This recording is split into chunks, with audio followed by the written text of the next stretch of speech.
Perfecto, entonces ahora vamos a comenzar con el libro de Segundo de Samuel, ¿sí?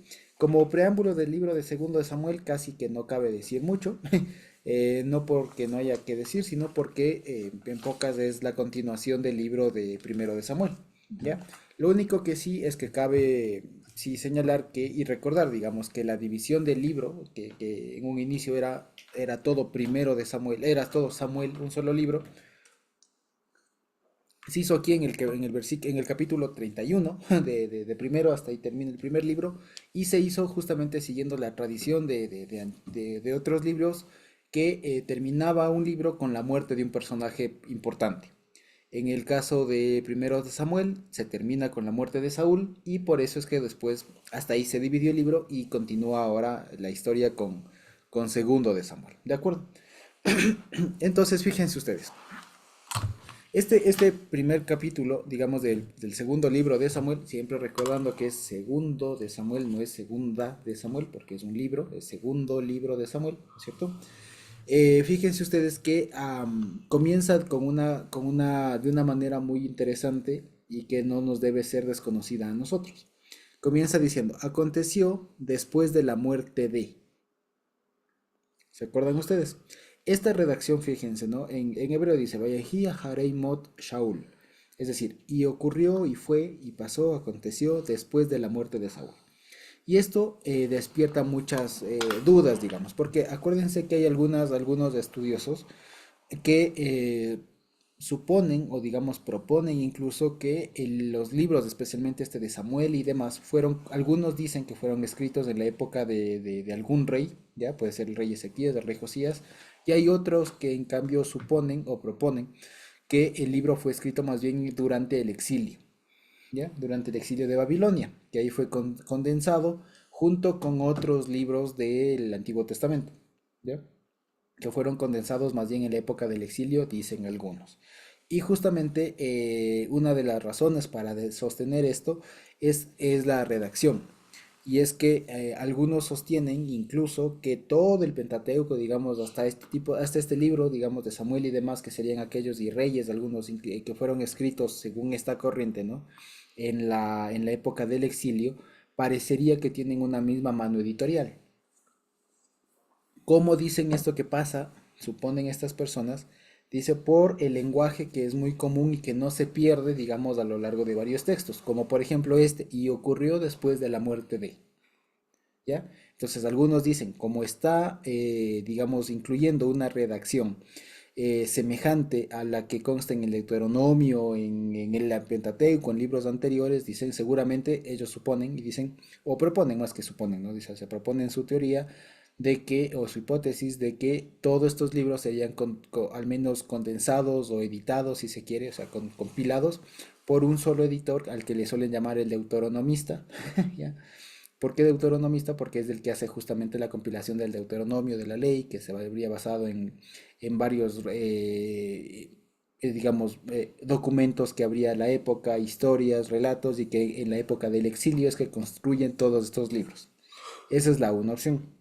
La otra es que más bien fueron compilados o fueron terminados de editar o ya existía algún tipo de edición de los libros, más bien en la época de los reyes. ¿Sí? En todo caso, como les digo, lo interesante es que sí existe un tipo de lenguaje, que es algo compartido y que por lo general cuando se escriben los libros, y esto es algo que suele pasar incluso hasta nuestros días, cuando hay un libro muy importante o un autor, por así decirlo, muy importante, es común que se intente replicar el estilo, que se intente replicar el estilo justamente como para, si se quiere, también apoyar la validez del texto nuevo, digamos, en un estilo antiguo. Es como decir, yo también tengo ese mismo estilo, también lo mío vale. Ya, entonces eso no era tampoco, digamos, desconocido en esa época y muchos escritores lo que hacían era emular si se quiere, inspirarse en el tipo de redacción de textos antiguos para cuando redacten ellos lo propio. Y puede ser también este un caso de aquello. El asunto es que continúa la historia justamente donde la dejamos. ¿Ya? Ahora, aquí vamos a ver, y se acuerdan ustedes que hace unas semanas, nuestra hermana Digna ya nos había puesto la atención de cómo mueren de que hay dos relatos o hay dos versiones de cómo muere Saúl. La primera la vimos la semana pasada, que es la historia de cómo es que muere él en la batalla, alcanzado por las flechas de este herido, y le pide al escudero que acabe con él, pero el escudero se rehúsa por temor y finalmente termina acabando su existencia por mano propia, ¿no es cierto? Saúl. Y que después toman el cuerpo de él y lo decapitan y lo cuelgan en una ciudad filistea, en Betseán, ¿no es cierto? Y demás. Pero resulta que si ahora leemos el texto, vamos a ver que aparece otra versión de la historia y ahí es donde justamente se encuentran los debates y vamos a barajarlos todos, ¿de acuerdo? Entonces, de manera estructural, digamos, el capítulo uno tiene dos partes. La primera, que es esta historia de cómo David se entera de la muerte de Saúl, y la segunda, que es lo que hace David después de que acaba con la vida de este mensajero, ¿no es cierto? Esta malecita, y el cántico como tal, que normalmente se le suele conocer como el cántico del arco, o la canción del arco. Ya vamos a ver por qué. Aquí en el español no sale, en la Reina Valera no sale, pero si tienen alguna otra versión, de pronto que lo puedan tener a la mano para cuando lleguemos allá al versículo 10 18, ¿ya? Ahí en otras versiones seguramente dirán que es el cántico, la canción del arco, ¿de acuerdo? Que en pocas palabras es una elegía, o sea, es un poema de luto que hace David respecto de la muerte de Saúl y de su amigo Jonatán, ¿sí? Ujú. Ahora, alguna forma de aproximarse a este capítulo es como algunos sugieren y que me pareció útil, es como las dos tipos de reacciones que puede tener una persona, ¿ya? Ante la muerte de alguien muy querido, si se quiere. De acuerdo, ¿quién de nosotros no habrá experimentado el luto? Hay la pérdida de un ser amado, de alguien muy querido, un amigo, un familiar, lo que sea. Y aquí lo que nos enseña, en cuanto a lo práctico, digamos, es cómo reaccionó David frente a esta noticia. Que la primera va a ser una un poco violenta y la otra va a ser un poco más emotiva, si se quiere. ¿Ya? En todo caso, vamos a leerla. Y dice la 1. El capítulo 1 de segundo de Samuel dice, aconteció después de la muerte de Saúl, que vuelto David de la derrota de los amalecitas, estuvo 2 días en Siclag. Entonces, si ustedes se acuerdan, acuérdense que esto retoma la historia de acá de primero Samuel 30.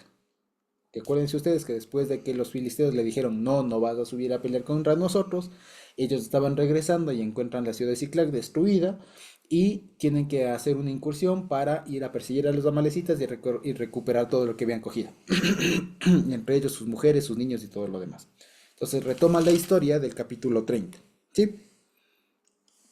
Entonces dice, fíjense ustedes, él regresa, dice, ¿no? Entonces, en el 1 dice, aconteció después de la muerte de Saúl, que vuelto David de la derrota de los amalecitas, estuvo 2 días en Siclag. Perdón. Al tercer día sucedió que vino uno del campamento de Saúl, roto sus vestidos y tierra sobre su cabeza, y llegando a David se postró en tierra e hizo reverencia. ¿Ya? Ahora, este tipo de vestimenta, fíjense ustedes, roto sus vestidos y tierra sobre su cabeza, puede significar dos cosas. La una, que venía escapando de alguna trifulca, de alguna batalla, de alguna pelea, ¿no es cierto? La segunda es que pueda entenderse como señal de luto, rota o sea, la ropa rota, rasgada y con ceniza sobre la cabeza. O la otra es que incluso, ya vamos a ver, les doy dando, ahorita quisiera darles todos los elementos como para que lo pensemos, ¿ya? O la última, o la otra, es que, ¿se acuerdan ustedes de lo que hicieron estos personajes de esta ciudad que cuando venía Josué conquistando se hicieron pasar por pobres, por desdichados y todo lo demás? ¿Se acuerdan qué ciudad era esa? Que cuando José venía conquistando, ellos se asomaron con el vino roto, con todas las cosas, con el pan enmohecido, le dijeron salimos de hace mucho tiempo, somos pobres, y después resulta que no eran. Mm. ¿Se acuerdan de esa historia? ¿Los Gabaonitas? Los Gabaonitas, muy bien. La otra idea de este señor con esta vestimenta es que haya estado haciendo alguna cosa como los Gabaonitas, o sea que no era así su forma de ser, sino que él la ocasionó. Entonces hay tres opciones. La primera, que sea que su vestimenta, su forma de estar es producto de una batalla, ¿ya? La segunda, que sea producto de luto, o la tercera, que sea engaño. ¿Ya? Vamos a ver. Ahí a ver qué dicen ustedes. Entonces llega donde David, se postra en tierra y hace una reverencia. El 3 dice, y le preguntó David, ¿de dónde vienes? Y él respondió, me he escapado del campamento de Israel. Y el 4, David le dijo, ¿qué ha acontecido? Te ruego que me lo digas. Y él respondió, el pueblo huyó de la batalla y también muchos del pueblo cayeron y son muertos. También Saúl y Jonatán, su hijo, murieron. Dijo David a aquel joven que le daba las nuevas, ¿cómo sabes que han muerto Saúl y Jonatán, su hijo?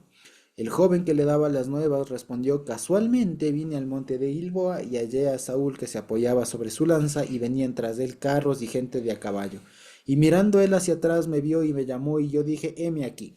Y me preguntó, ¿quién eres tú? Y yo le respondí, soy Amalecita, soy un Amalecita. Y él me volvió a decir, te ruego que te pongas sobre mí y me mates, porque se ha apoderado de mí la angustia, pues toda mi vida está aún toda en mí. Yo entonces me puse sobre él y le maté, porque sabía que no podía vivir después de su caída, y tomé ahí dice corona, pero en realidad es más como una diadema, ¿ya? Que tenía en su cabeza y la argolla que traía en su brazo, y las he traído acá a mi señor. Entonces David haciendo sus vestidos los rasgó, y lo mismo hicieron los hombres que estaban con él, y lloraron y lamentaron y ayunaron hasta la noche por Saúl y por Jonatán su hijo, por el pueblo del Señor y por la casa de Israel, porque habían caído a filo de espada. Y David dijo a aquel joven que le había traído las nuevas, ¿de dónde eres tú? Y él le dijo, yo soy hijo de un extranjero, Amalecita. Y le dijo David, ¿cómo no tuviste temor de extender tu mano para matar al ungido del Señor? Entonces llamó David a uno de sus hombres y le dijo, ve y mátalo. Y él lo hirió y murió. Y David le dijo, tu sangre sea sobre tu cabeza, pues tu misma boca testiguó contra ti diciendo, yo maté al ungido del Señor. Hasta ahí. Entonces, ¿qué creen ustedes? Aquí, como podemos ver, hay una otra versión de cómo murió Saúl. Según 1 Samuel 31, el capítulo anterior, inmediato anterior, Saúl muere por mano propia. Según esta historia, el que le mata es este Amalecita, por petición de Saúl. Ahora pregunta, ¿qué pasó aquí? ¿A quién le hacemos caso? Porque no se trata de una composición distinta, por eso les decía, es importante saber que los dos libros a la larga eran uno solo, que no son como decir Jueces y Josué, dos libros, o Jueces y Ruth, son dos libros diferentes, no, son dos, es un solo relato. Entonces, ¿cómo explicamos o cómo explicarían ustedes ya esta aparente contradicción? ¿Cómo explicarían ustedes? Acá nos dicen que Saúl murió por mano propia y acá nos dicen que en realidad fue un amalecita que lo hizo. ¿Cómo creen ustedes que se puede solucionar esto? O caemos en un escenario de la Biblia se contradice y evidentemente esto es inventado. ¿Ya? ¿Qué opinan ustedes? ¿Qué se les ocurre?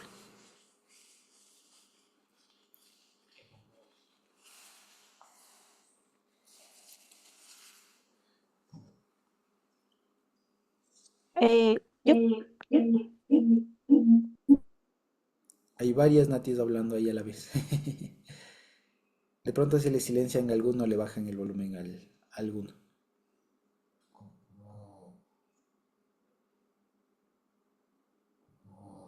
ahí, Ahí sí. gracias.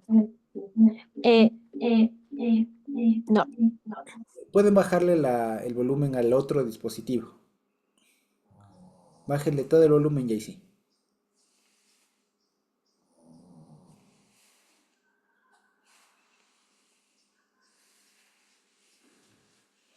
Ya, ahí sí, creo. Sí, Ya. ahora está mejor. Bueno, nosotros estábamos viendo acá que el que traía la información era Malecita, es decir, un extranjero. Ujú, Entonces eso podría dar muestras de que en realidad él no conocía mucho acerca de la guerra. ok. O sea, estaba mintiendo Ok. por ese lado. Ujú. Muy bien, Natita nos dice, la forma de solucionar esta aparente contradicción es que esta persona que trae la noticia estaba mintiendo. Y con eso se soluciona fácil. ¿Ya? ¿Alguien más tiene otra idea de pronto de cómo poder conciliar esto? Porque evidentemente son contradictorios. ¿no es cierto? ¿Cómo más podríamos solucionar esto? ¿Qué se les ocurre?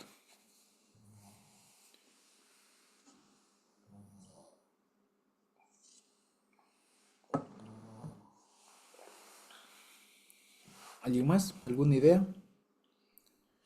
¿Cómo podríamos solucionar esta aparente contradicción? ¿Qué se les ocurre?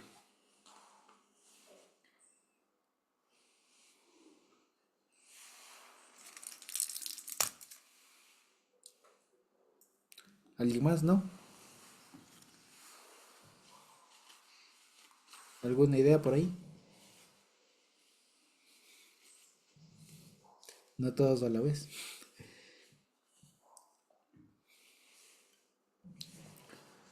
¿Se les ocurre algo? Anita, Dianita, ¿se les ocurre algo?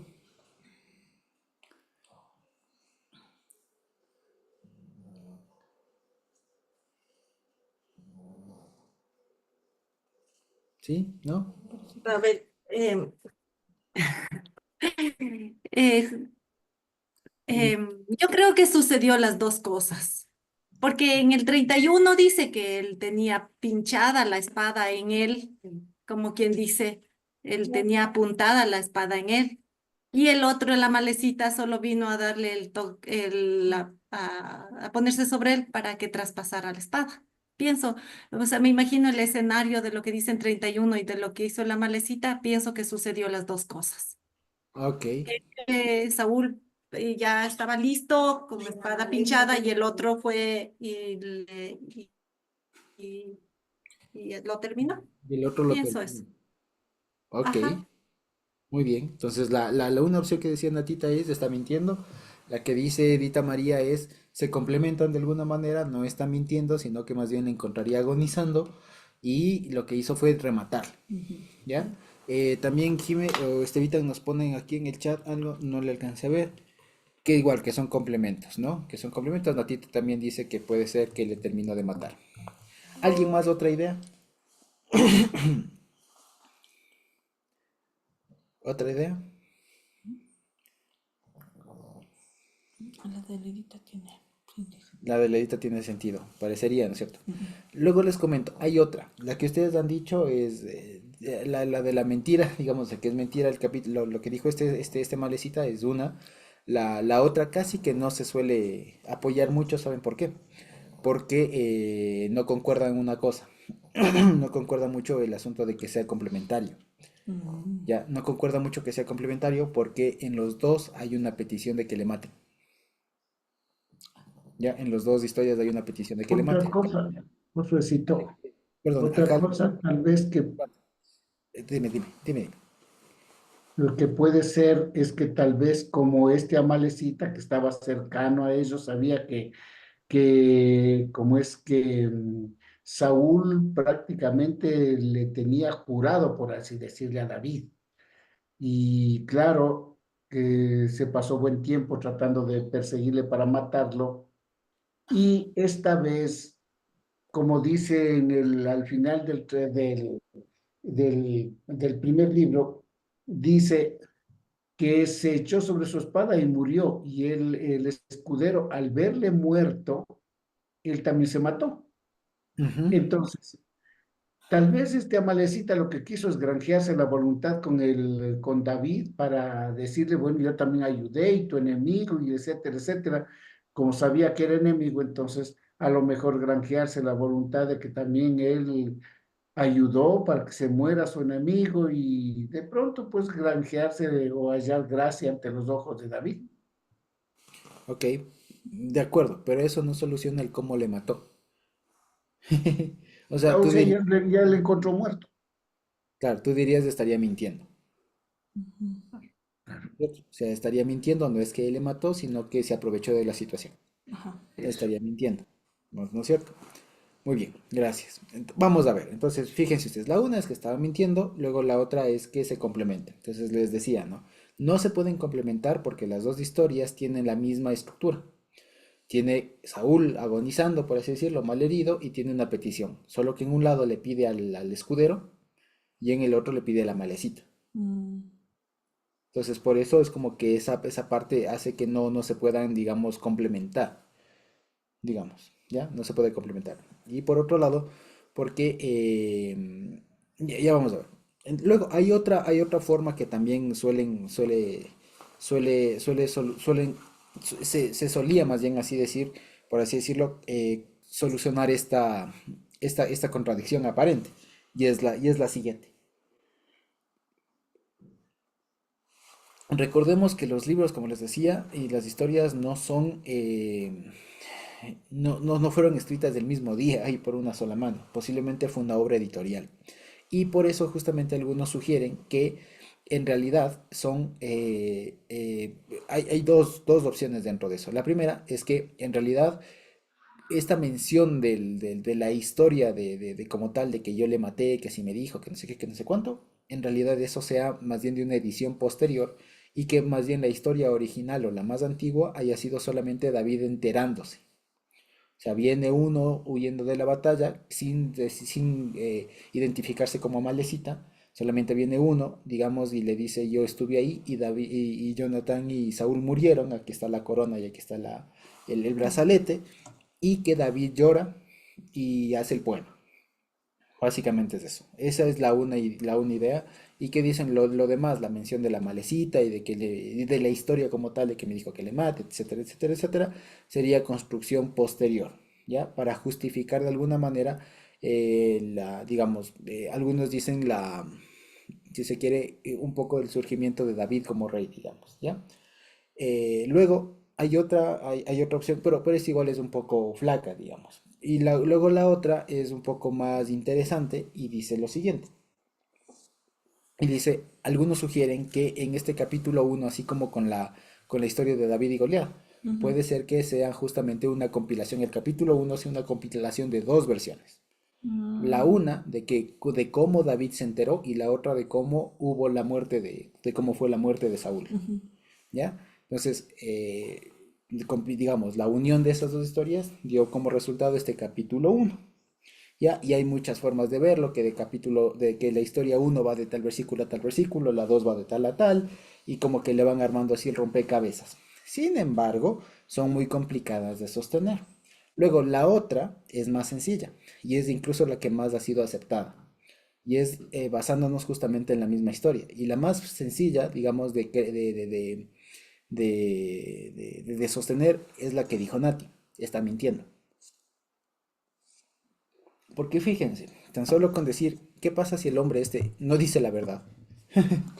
¿Ya? Está mintiendo, justamente como decía mi papá, quizá ya los motivos de la mentira no nos dicen, pero Ujú, suponiendo que sea para ganarse la voluntad de David, ujú, etcétera, eso hace que toda la historia cobre sentido.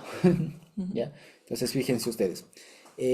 Entonces, lo que parece en realidad, como les decía, es que esté mintiendo. No se complementan las historias, no es que fueron dos versiones que se compilaron en una sola edición, sino que más bien esta persona estaría mintiendo. ¿Y cómo se le descubre la mentira? Por básicamente la intriga que tiene David. David le hace dos interrogatorios, por así decirlo, en diferentes momentos. ¿Ya? La primera, fíjense ustedes, de que básicamente le pregunta casi que lo mismo. La primera, fíjense ustedes en el versículo 3 le dice, ¿de dónde vienes? Y él respondió, me he escapado del campamento de Israel. Es decir, no le dijo de dónde viene, Ujú. de quién eres tú. Porque cuando se pregunta en hebreo de dónde vienes, no es como nosotros, ¿de dónde vienes? Ah, vengo del centro, de Guayaquil, de Quito, del trabajo. Si más bien se pregunta por el origen, o sea, Ujú. de cuál es tu nacionalidad. Y este Amalecita en un inicio no le dice. Sin embargo, fíjense ustedes, más adelante, en el 13, le dice David de nuevo, y David dijo a aquel joven que le había traído las nuevas, ¿de dónde eres tú?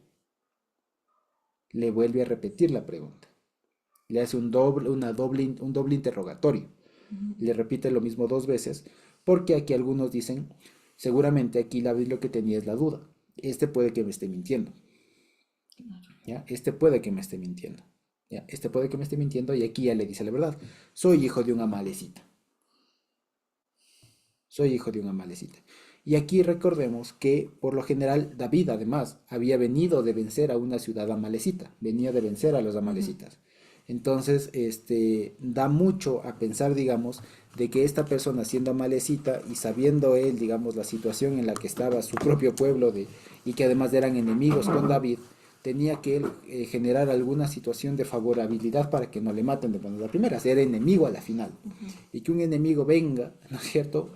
Solo a David le pasa que él siendo enemigo vengan y le hagan un caudillo, digamos, del enemigo. Pero este no, este venía como posiblemente un soldado, un chico del servicio, quien sea. Ya algunos suponen que era un soldado, ya, algunos suponen que era un soldado y que venga y le digan, sí, yo le maté a tu enemigo. Ya, es sospechoso, ¿ya? Entonces, lo que se entiende aquí, especialmente por este doble interrogatorio que hace David y por la doble pregunta y por la doble respuesta y diferente respuesta que le da esta persona, es que uno se entiende que más bien esta persona estaba mintiendo. Y la forma en que le mata es interesante, porque no le mata ese rato, ¿no es cierto? Sino que después de que le vuelve a interrogar, él le dice, tú me dices que tú le mataste, pues si por tu boca, o sea, porque tú dijiste, te mueres. Y lo matan por eso. Entonces le matan en función de lo que él mismo confesó, ¿ya? Entonces fíjense ustedes que, digamos así, es un juicio un poco extraño, digamos, pero es interesante que lo hagan y de la manera como queda, digamos, asentada la sentencia. Tú dijiste, por cuanto tú dijiste que lo mataste,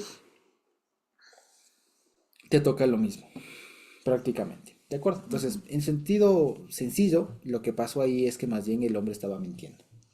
El hombre estaba mintiendo y Saúl murió como tal. Ahora, ¿cómo se entiende, por ejemplo, que esta persona haya venido con la diadema del rey?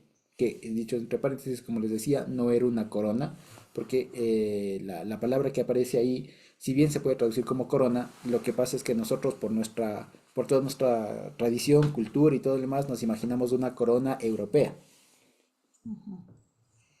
una corona de reyes de estos de Europa, así de oro, como con puntas, así, alguna cosa así, ¿no? Como tendrían los reyes de Europa. Sin embargo, según se ha visto, es que más bien primero que la corona y el brazalete, la corona especialmente era un símbolo de realeza.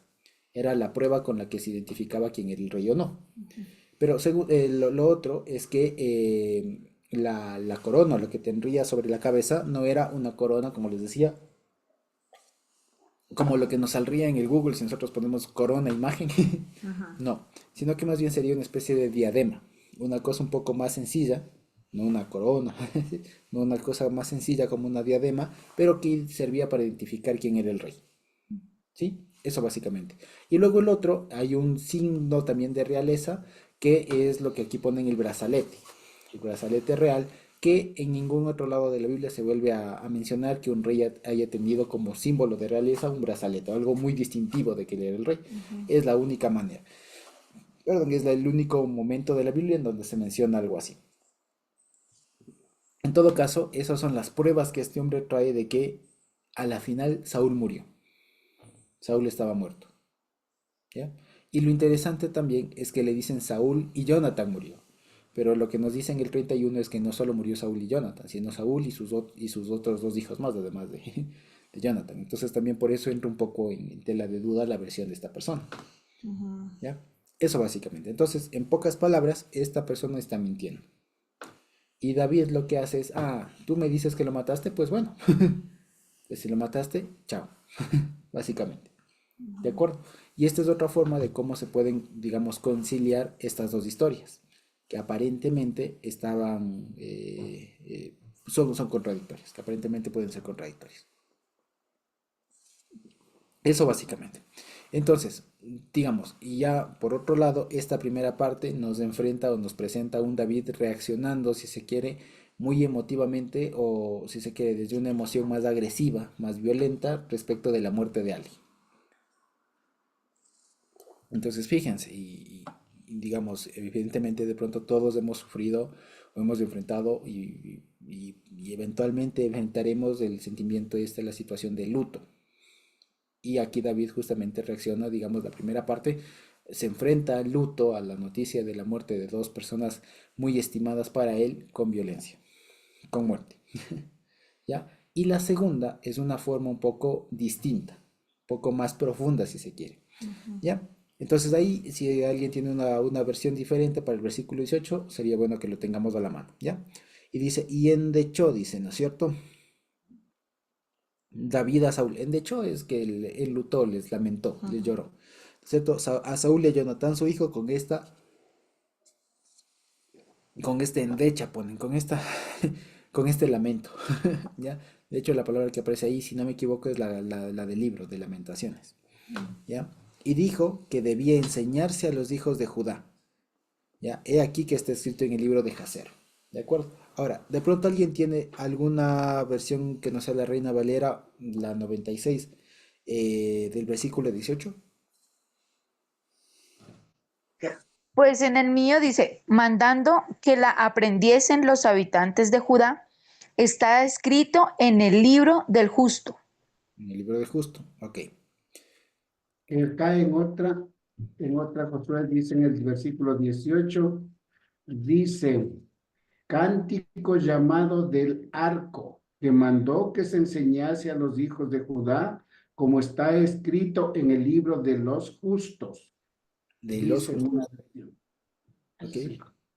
En otra, En otra dice así, a ver, dice, ordenó enseñarlo a los hijos de Judá el canto del arco, y ujú, está escrito en el libro del justo, y comienza en forma de poema, digamos, a desarrollarle todo. muy bien, ok. Entonces, fíjense ustedes, nada más quiero llamar, a ver, ¿cómo dice ahí? Libro de la rectitud.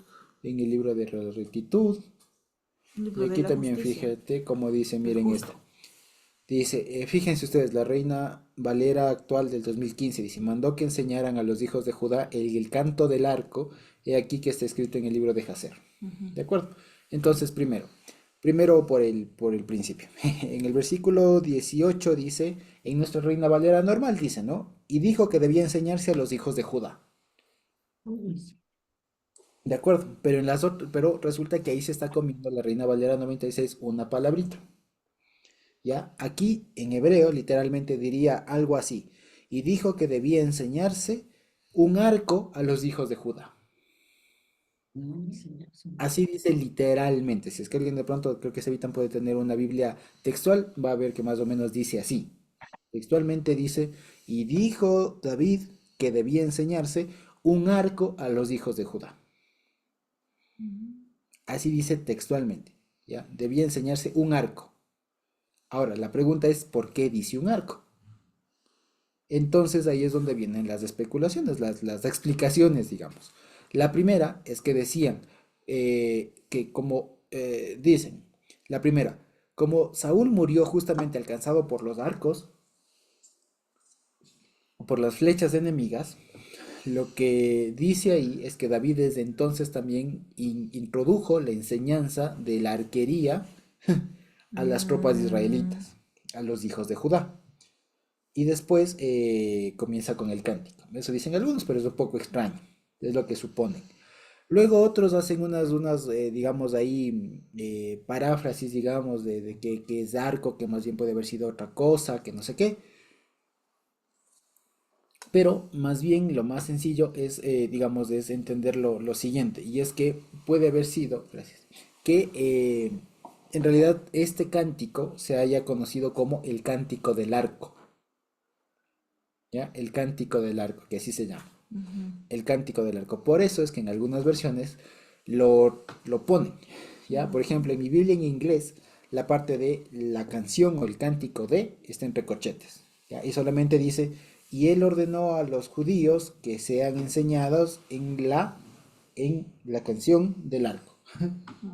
¿Ya? Eso básicamente. Entonces, este cántico de aquí que vamos a ver del versículo 19 al 27, prácticamente se llama así, la canción del arco. ¿Ya? Del arco. ¿Por qué? No se sabe muy bien, pero así se sabe, pero así se llama. ¿Ya? Entonces, lo que quería decir es que en nuestras reinas valeras, esta palabra arco la suprimen. Y solamente dice, y debía enseñarse a los hijos de Judá. Entonces no se hace lío con la palabra arco. ¿Ya? En otras versiones como... Josué, Ajá. verás, yo tengo una versión que dice, desde el 17, dice, David entonó esta elegía por Saúl y por su hijo Jonatán. Está escrito en el libro de Justos. Para que sea enseñado el arco a los hijos de Judá, dijo. Ahí está. Exacto. Es más textual esa versión, ¿no es cierto? Entonces, si yo fuera así, digamos, pero fíjense ustedes lo que quería decir es que cuando decimos solamente el arco, no se entiende. O se puede entender muchas cosas. ¿Ya? Algunos dicen que es una referencia a cómo murió Saúl, alcanzado por las flechas enemigas. Luego hay otros que dicen justamente lo que les decía, ¿no? Que es porque desde entonces David instituyó el oficio de arquero entre las filas de Judá. Otros suponen que más bien es el nombre que tenía el cántico y que este cántico es el arco. ¿Ok? Sea como fuere, el asunto es que ahí dice así, que se ha enseñado el arco. Pero no es del arco de gol, ¿no? De pronto es del arco y flecha, el arma, si se quiere. Ya, en eso no hay pierde ahí, el arma. En todo caso, esto es básicamente lo que se dice. Ahora, respecto del libro de Jacer, ¿ya? Ahí les quisiera preguntar, ¿qué han escuchado ustedes del libro de Jacer? ¿Qué es? ¿O qué era? ¿Qué es? ¿Qué saben del libro de Jacer?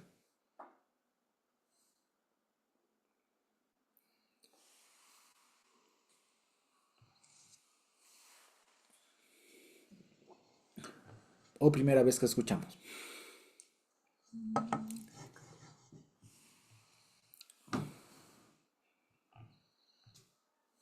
Al menos nuevito, para nosotros no debe ser, porque este libro también se le mencionó allá cuando Josué pasó lo del eclipse en Gabaón, ¿se acuerdan ustedes? Detente sol en escalón y tú, tal, cuando se detuvo el sol, entre comillas, ¿no es cierto? Ahí dice que eso también estuvo recordado en el libro de Jacer. Ahora, pregunta, ¿sabemos qué es el libro de Jacer? ¿Hemos escuchado algo? ¿Alguien sabe? ¿O alguna idea? ¿Algunos Ok. escuchan?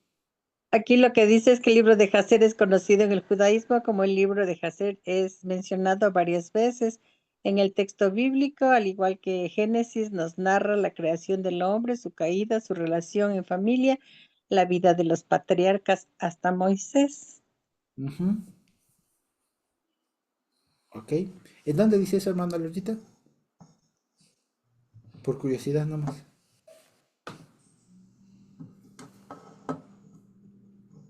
En el Google, Ah, en el Google. Ok, muy bien. ¿Alguien más? ¿Alguna otra idea? Gracias, hermana Lorita.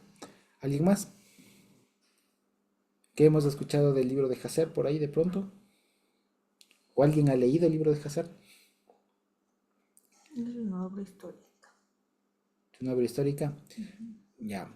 Lo que dice nuestra hermana Lori, claro, es lo que mi esposa acá también está buscando en el Google, ¿no? Es una obra histórica y no sé qué. Y aquí les digo, hay que preguntarse cuando, hoy, siglo XXI, cuando hablamos del libro de Hacer, hay que preguntar cuál, ¿ya? ¿Cuál? Porque el libro de Hacer que se menciona en los textos bíblicos, como aquí, segundo de Samuel, en Josué y en otras partes más adelante, el libro de Hacer, en Salomón, en Reyes también, con el rey Salomón, también, por ejemplo, la oración que hace en dedicación al templo, también se menciona que está en el libro de Hacer y algunas otras cosas. El libro de Hacer, originalmente el que se menciona aquí en la Biblia, no era lo que hoy existe como el libro de Hacer. Porque, comenzando por el último, el libro de Hacer actual, si ustedes buscan en el internet o en foros, en lo que fuera, van a encontrar un libro o incluso dos libros de Hacer. O sea, parte uno y parte 2. Y ese libro de Hacer es un pesher, digamos, es una interpretación de la historia del Pentateuco, digamos. ¿Ya? Y que está incluso, si no me equivoco, creo que dividida por parashots. Ya, si no me equivoco, creo que tal vez me estoy confundiendo con otro, pero básicamente relata de nuevo desde el Génesis hasta Moisés.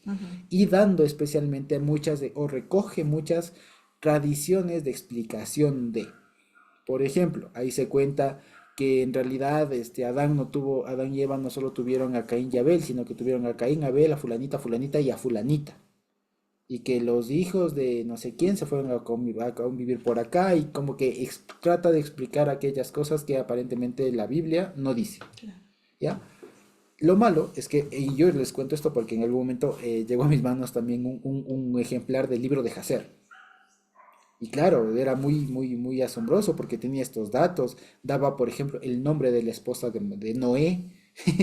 Ya, y decía que, me acuerdo de lo que en ese momento leía, que no leí mucho tampoco, pero me acuerdo que decía que Noé tenía como 500 años o 300 años cuando le conoce y ella era 200 años mayor. Cosas, daban el nombre, daban un montón de cosas sí, o sea, explicaban un montón de datos que eran básicamente de una suerte, de alguna tradición judía, ¿ya?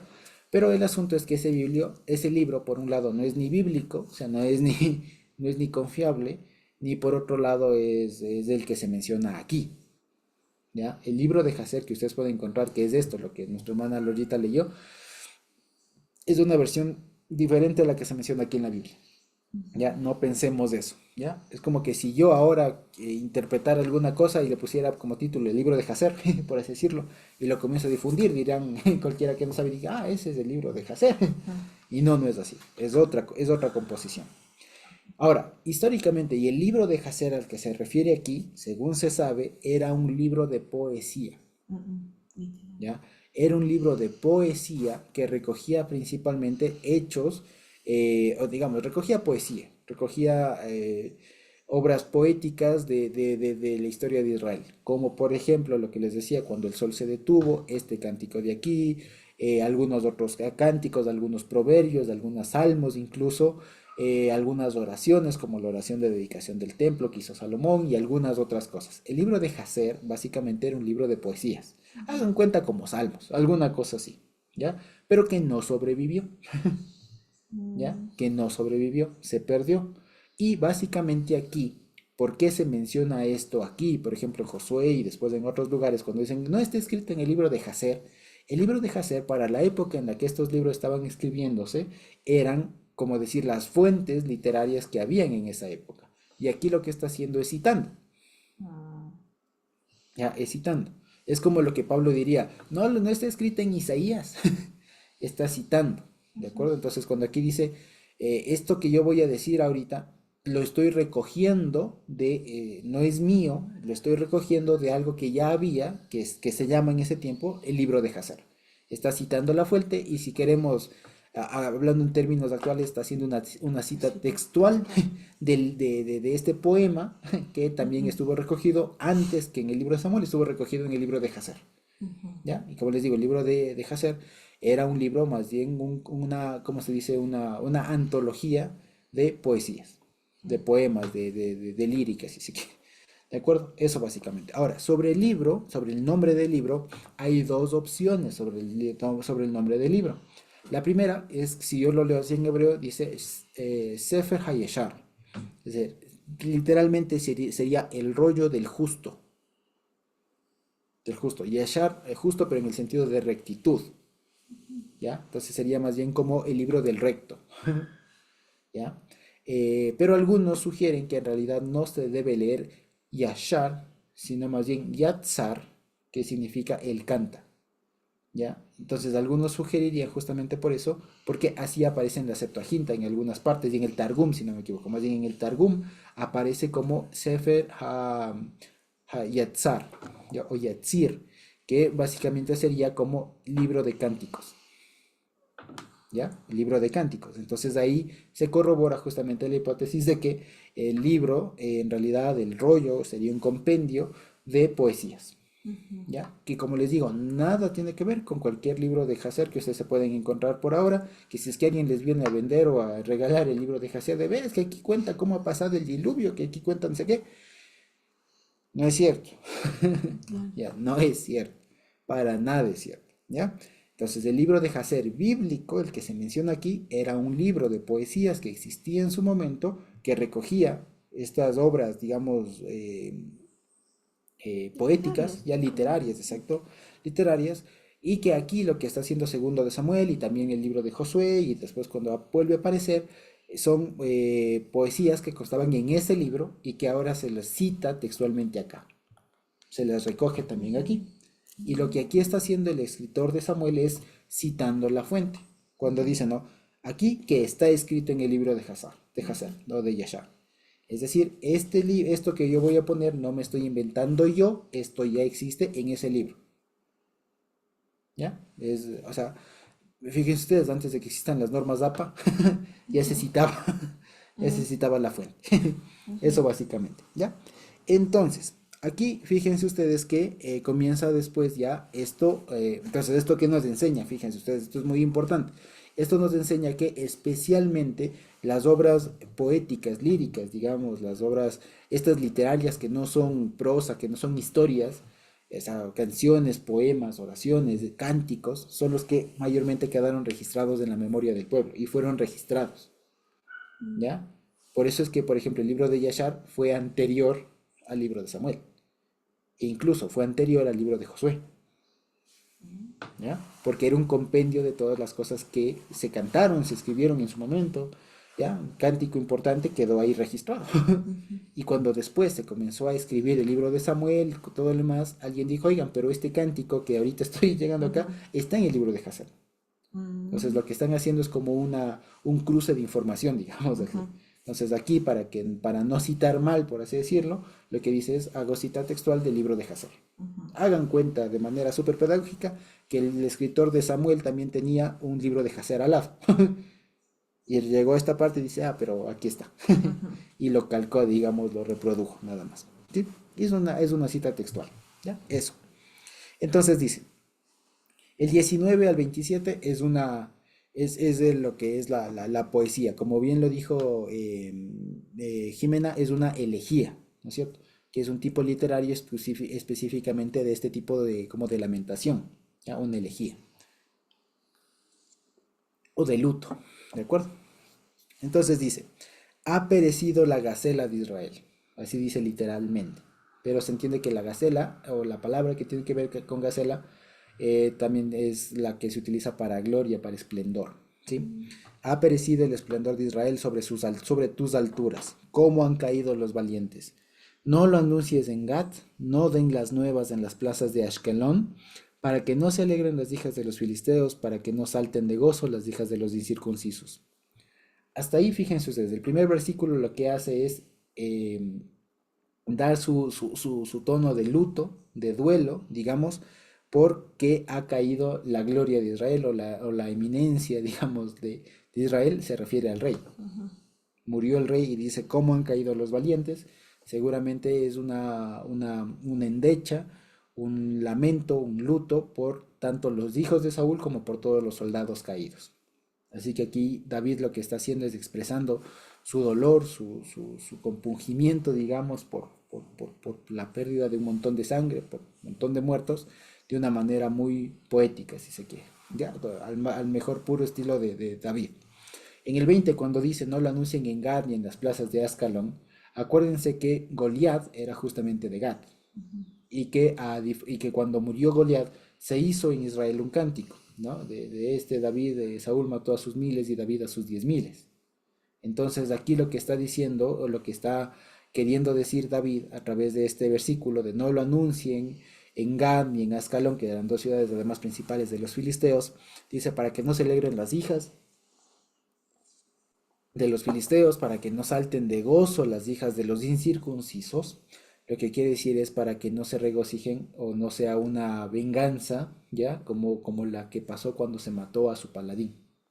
O sea, para que no les hagan la misma de Goliat, de que no se regocijen. Entonces es una forma, digamos, literaria o muy poética de decir que no se entere el enemigo, que no se entere el enemigo que ganaron. O sea, está hablando como desde, justamente imagínense ustedes desde el momento que cuando todos hemos perdido un ser amado, ser querido, queremos que eso no haya pasado.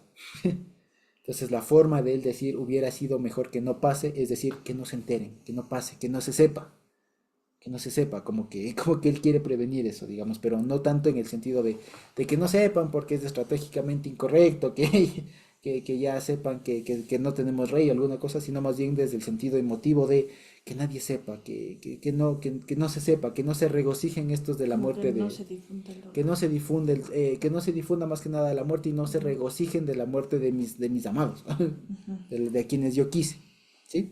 Y después 21, montes de Gilboa, y aquí dice, fíjense, ni rocío ni lluvia caiga sobre ustedes, ni sean tierra de ofrendas, porque allí fue desechado el escudo de los valientes, el escudo de Saúl, como si no hubiera sido ungido con aceite.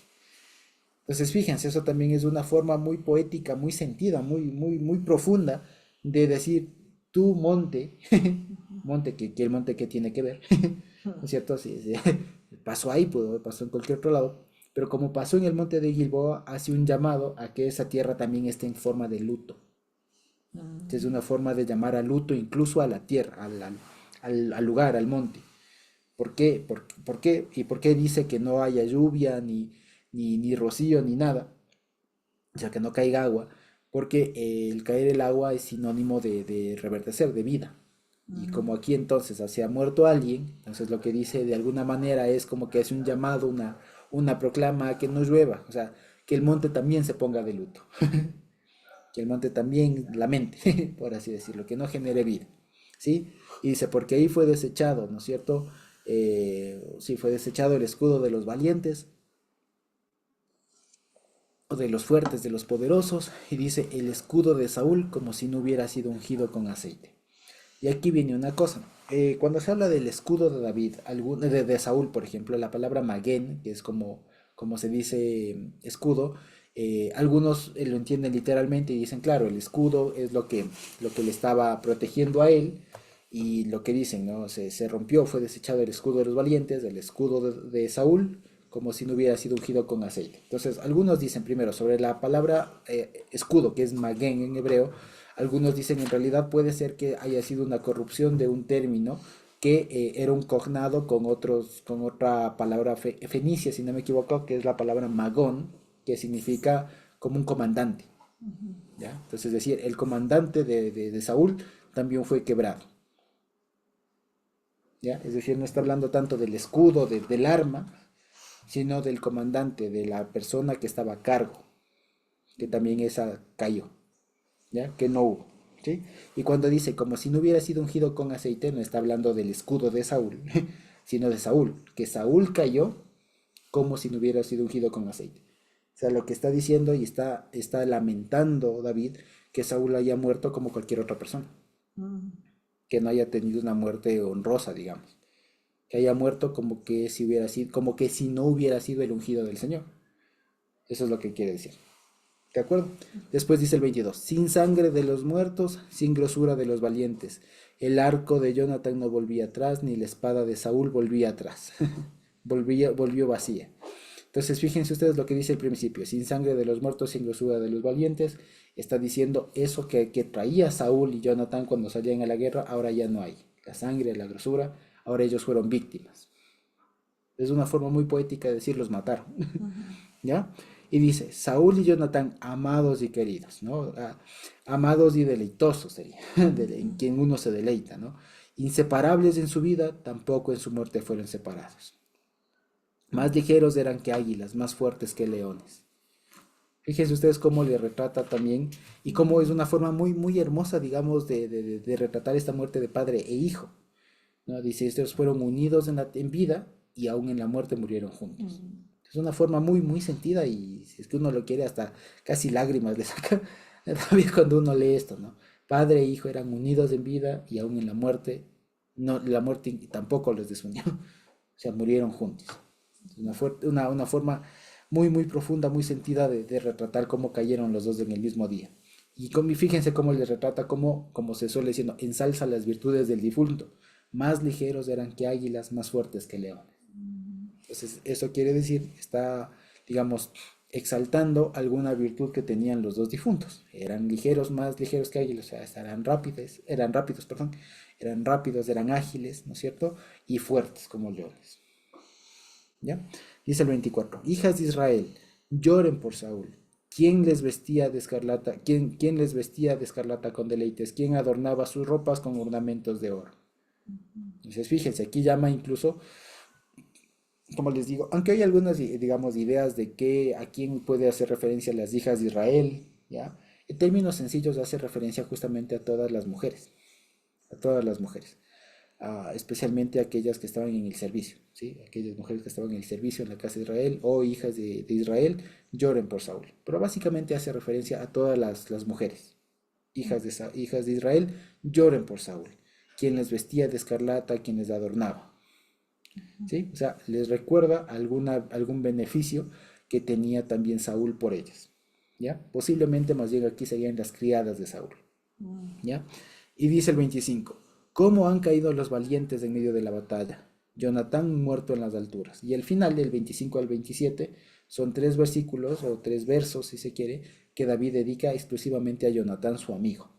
¿Ya? Y aquí hay una partecita que puede sonar un poco extraña, pero vamos a ver cómo lo entendemos, ¿ya?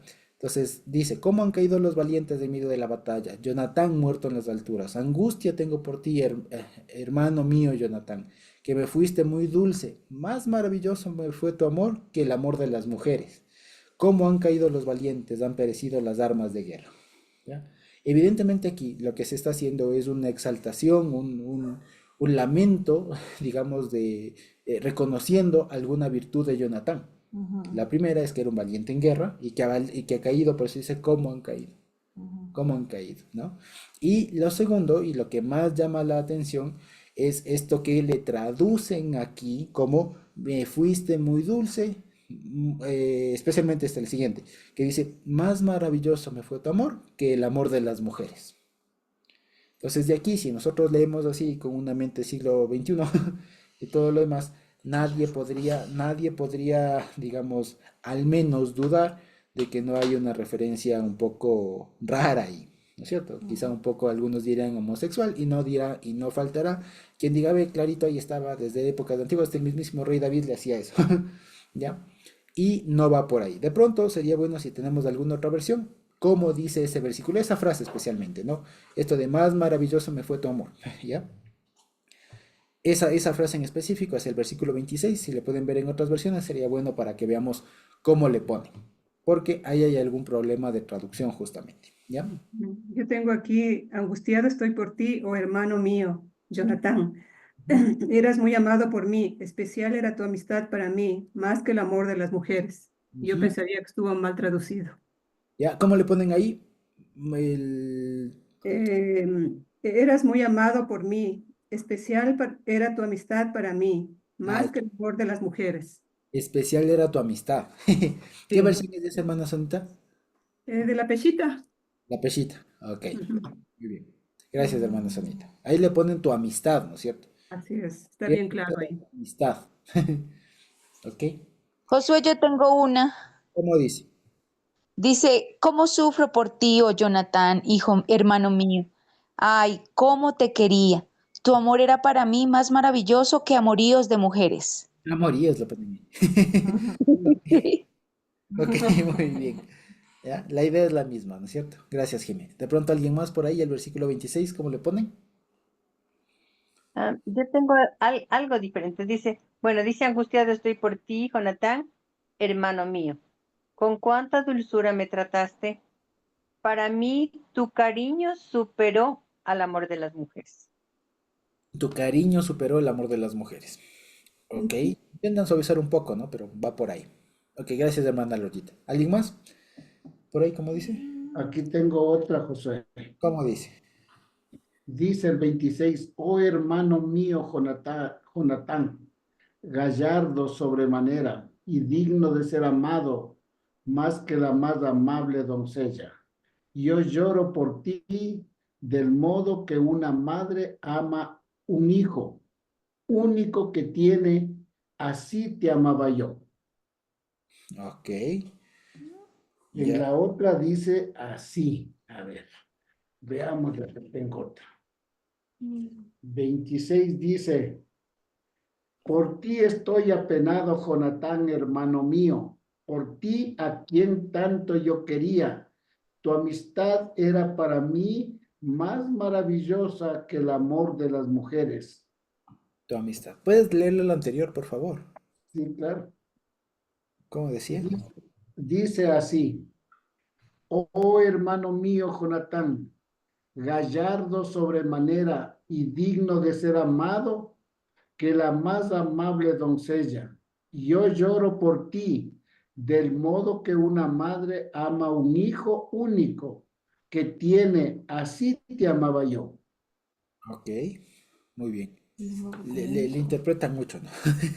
Pero muy bien. Muchas gracias. Entonces, fíjense ustedes. ¿Cuál es el asunto aquí? El asunto aquí es dos cosas. La primera es que esta parte de que me fuiste muy dulce, muy, muy, muy grato, muy amable, muy querido, eso digamos no hay discusión. O sea, lo que le está diciendo es yo te apreciaba mucho. ¿Ya? Y lo que de pronto puede resonar un poco y hace siempre ruido es esto que le traducen, más maravilloso me fue tu amor que el amor de las mujeres.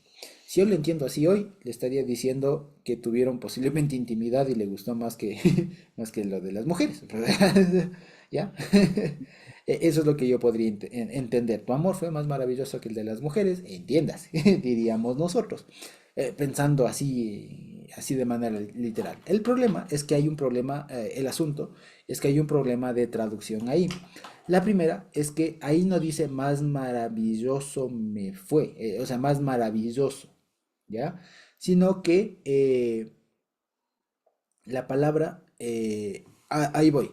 En hebreo dice así, la cuestión es que maravilloso o maravilla se dice nifla o niflaot, digamos, ¿ya? Niflaot es como se dicen maravillas, niflaot, ¿ya? Y el verbo es nafla, digamos así, ¿ya? Nafla o nafal. El asunto es que esta palabra nafal también puede significar, también puede ser un cognado o una corrupción del verbo caer. ¿Ya? Y que además de esto se sospecha porque está mal escrito, ¿de acuerdo? Si me permiten, voy a compartirles un ratito en la pantalla, ¿ya? De cómo está este versículo, ¿ya? Si me dan ni 8 días, ni 8 días ya voy. Segundo de Samuel, así 10, 27, ¿no? 26. Acá está. Vamos a ver. Ahí estamos viendo, ¿cierto? Como dice en hebreo. En hebreo dice así. Charlie aleja ají Yehonatán. Dice, angustias hay para mí acerca de ti, hermano mío Jonatán. Dice, Naamta li meot. Es lo que le ponen como muy preciado me eres para mí. Le diría, preciado para mí eres mucho. ¿Ya? Y aquí es la palabra.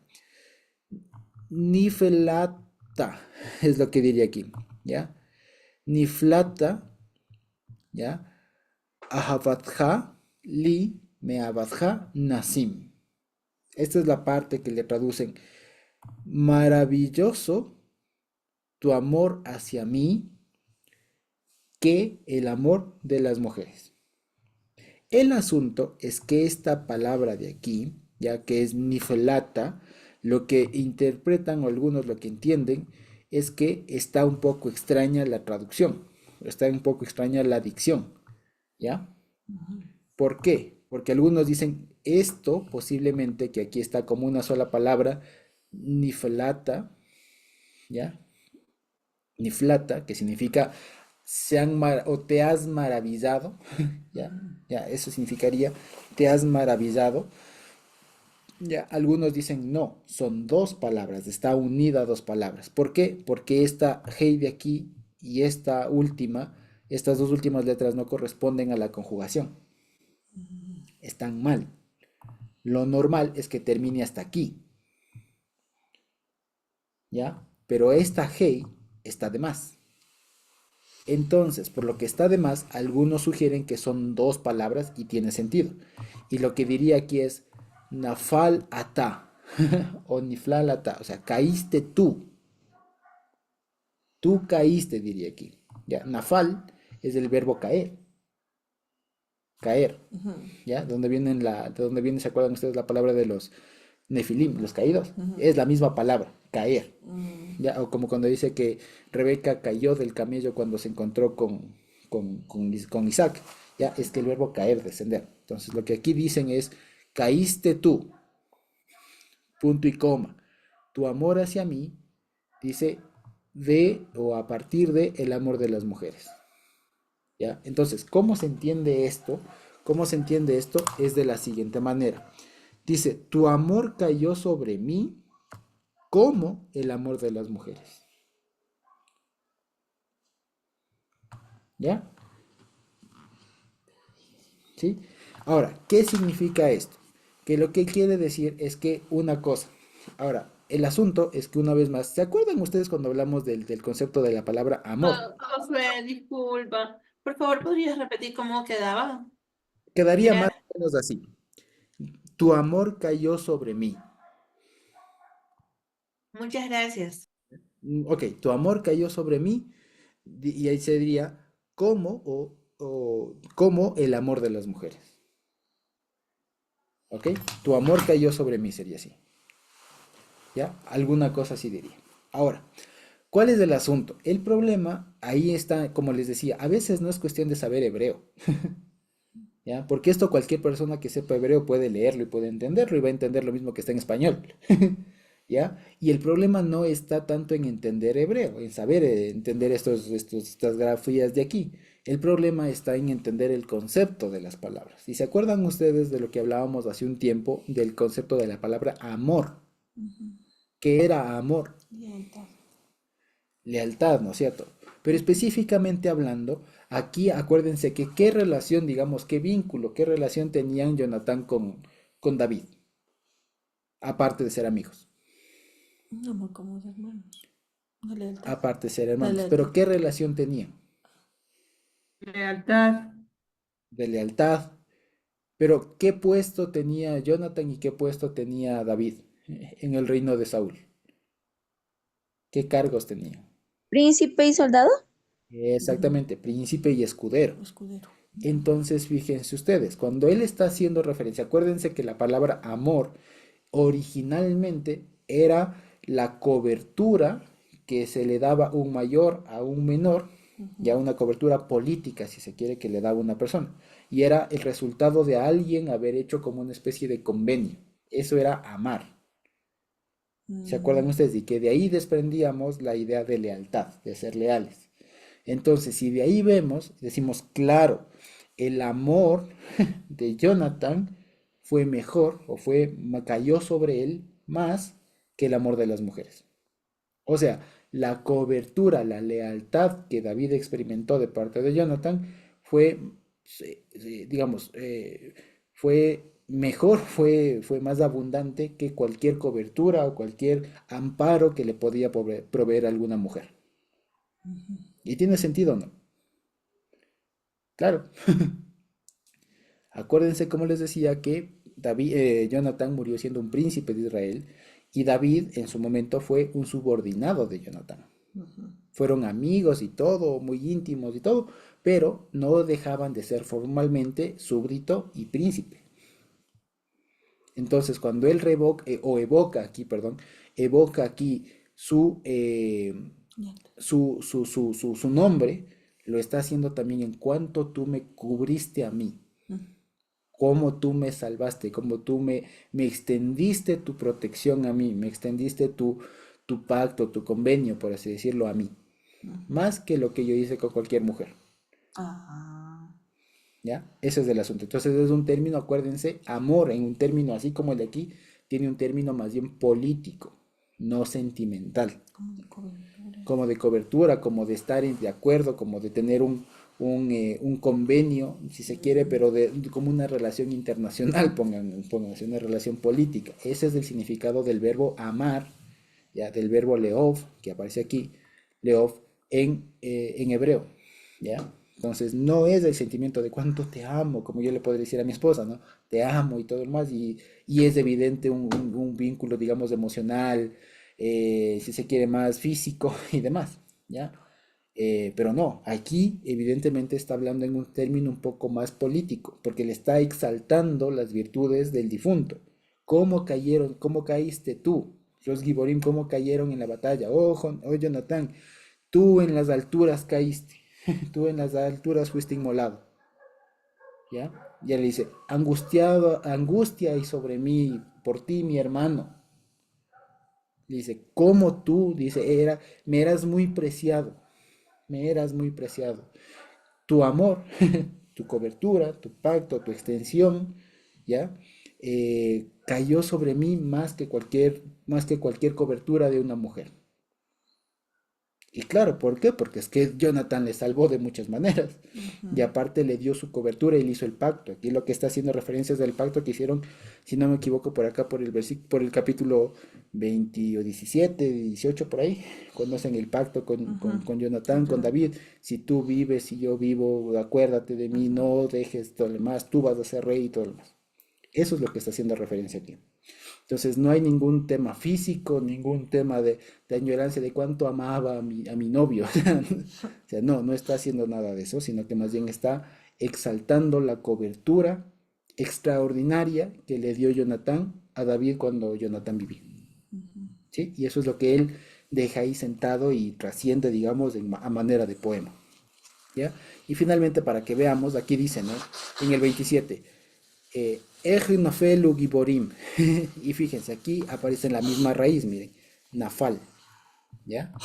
Ustedes lo ven aquí, es la misma raíz de acá. Estas tres letras son las mismas de aquí, ¿ya? Entonces de ahí algunos dicen, no, aquí no está hablando de maravillas, de cuánto más maravilloso era, no, es la misma letra, es la misma raíz de la de abajo. Lo que pasa es que está mal dividida o mal conjugado, digamos, la palabra, ¿ya? Y es que tu amor, tu cobertura cayó sobre mí, ¿ya? Y acá por eso también aparece el mismo verbo, nafal, cayeron. ¿Cómo cayeron los giborim? ¿Cierto? Y perecieron los instrumentos de guerra. ¿Sí? Y los instrumentos de guerra, acuérdense que no son las armas, sino son las personas. ¿Ya? Entonces eso, es un poema, si se quiere, muy sentido, muy emotivo, y digamos, si se quiere, es la segunda forma en cómo uno podría, si se quiere, reaccionar o podríamos reaccionar ante la muerte, el fallecimiento de un ser amado, un ser querido. Es de esta manera, firme, fíjense ustedes. A la larga, lo que se logró con esto, porque fíjense, lo que quiero decir es, este poema hubo antes que el libro de Samuel. Antes que como tal el libro de Samuel, hubo este poema, recogido en el libro de Jasher. ¿De acuerdo? Y con esto que nos hace como reflexión ya a nosotros, que una forma de no perder o de que no se borre el nombre, la memoria de una persona, ahora podemos tener una foto, un video, la podemos colgar ahí, pero en esa época que no había cómo hacer retratos, que no había instantáneas, que no había fotos, ya que no había WhatsApp, que no había la cámara en el celular, que no había una impresora, digamos, como para tener ahí la foto, la figura. Lo que se hacía en la época, fíjense ustedes, es componer un poema que retrataba esto, justamente, que retrataba esto. Y fíjense cómo esto se guardó y se preservó a través del tiempo, primero en el libro de Jasher y después acá, ¿ya? Y así se retrata, digamos, y se recuerda la historia de esta persona. Y por así decirlo, si es que alguien, supónganse que no se hubiera recogido toda la historia de primero de Samuel, quedaba la literatura, estos poemas, que son una forma muy bonita y muy, si se quiere, fíjense ustedes, incluso muy, ¿cómo se llama? Muy terapéutica de lidiar el duelo. ¿Ya? Especialmente cuando las personas lidian el duelo, lo que uno cuesta mucho, digamos, de enfrentar es el sentimiento de pérdida, de que alguien que estaba ya no está, del sentimiento de ausencia, si se quiere, de abandono. Y una forma que suelen recomendar los terapeutas, psicólogos y todo lo demás, es justamente lidiar con eso a través de la escritura. Pero de una escritura bien hecha, no estarle siempre recordando y como algunos dicen, ¿no? Yo todos los días le escribo, yo hablo, como algunos dicen, no voy a la tumba a hablar con mi papá, con mi mamá, y hablo con ellos, no sé qué, no en ese sentido, sino hacer una y bien hecha y decir de esta manera, y fíjense que ustedes que este cántico lo mandó a aprender a los hijos de Israel, a los hijos de Judá, ¿ya? Se enseñó a los hijos de Judá, o sea, para que no se olviden de Saúl y de Jonatán, su amigo, y de cómo eran, de las virtudes, de lo que más le salió en ese momento recordarle a Saúl, a Jonatán, ¿ya? Entonces, si es que alguno de nosotros en algún momento eventualmente tocará, ¿ya? Hasta que el Señor venga, enfrentar la muerte de algún ser querido, un ser amado, una buena forma es, no les digo hagan un poema, una elegía y tal, pero sí una forma es recordarle de una manera que realmente exalte, digamos, aquellas cosas que fueron buenas hacia nosotros, recordar, digamos, más que nada, el favor de Dios en esas personas. Porque acuérdense que aquí Saúl no le trató bien a David. Ujú. Saúl no fue el mejor rey ni nada. Sin embargo, David digamos, eh, ¿qué se diría? Es favorable y es amistoso respecto de su rey, de la No, persona todos al que lo él son. quería. Y es noble, digamos, respecto de ello, ¿no? Y le dice Saúl, era como Gacela, era fuerte, y le exalta, que no se enteren que murió el rey. Ya, en medio de todo exalta, pero no solo por Saúl, sino evidentemente por la obra que Dios hizo en Saúl en su momento.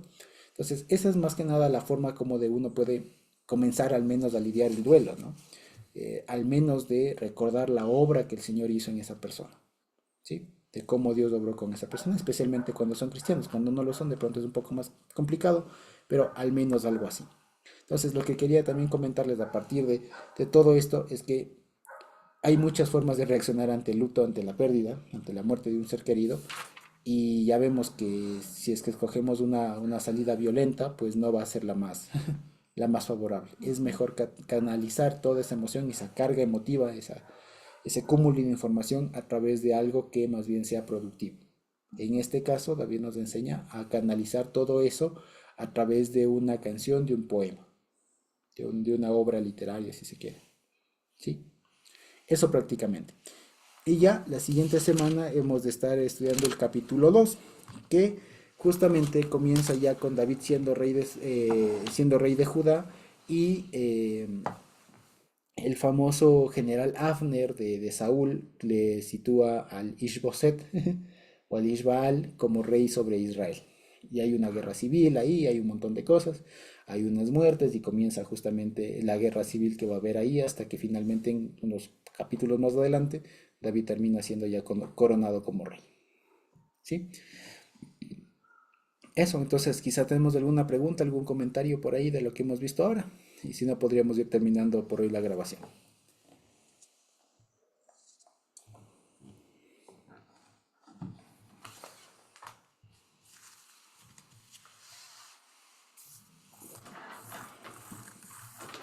¿No?